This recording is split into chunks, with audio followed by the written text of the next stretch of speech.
Good morning.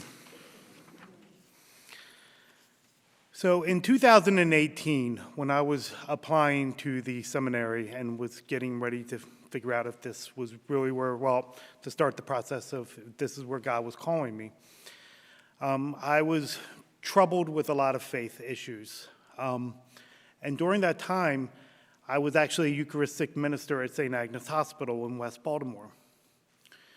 And I was going there about twice a week, and I'd been doing it for a year and a half. And in February of that year, I met this nun that was in the hospital. She was Sister Joseph of the Little Sisters of the Poor. And she was in there, and both of us knew she probably wasn't coming out of there. And this went on for months, as she was always having tests and everything else like that. And I struck up this conversation with her. A lot of things just kind of went together.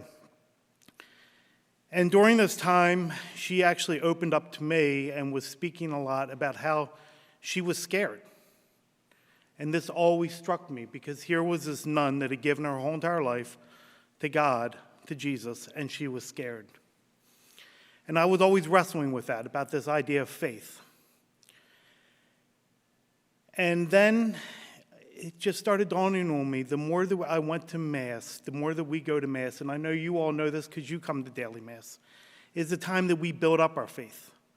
This is the time that we strengthen our faith, that it's almost like we're building our muscles up.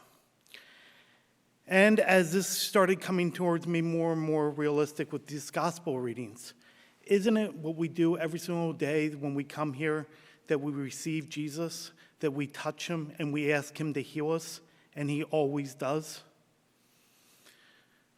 Now, in June, right before I was getting ready to sit in my final interviews, I went back to the hospital one day, and I went into a room, and it was the most beautiful thing I had ever seen. There was 3 other sisters in with her, a priest, and they had a handheld monstrance with the Blessed Sacrament in front of her. She passed away that night.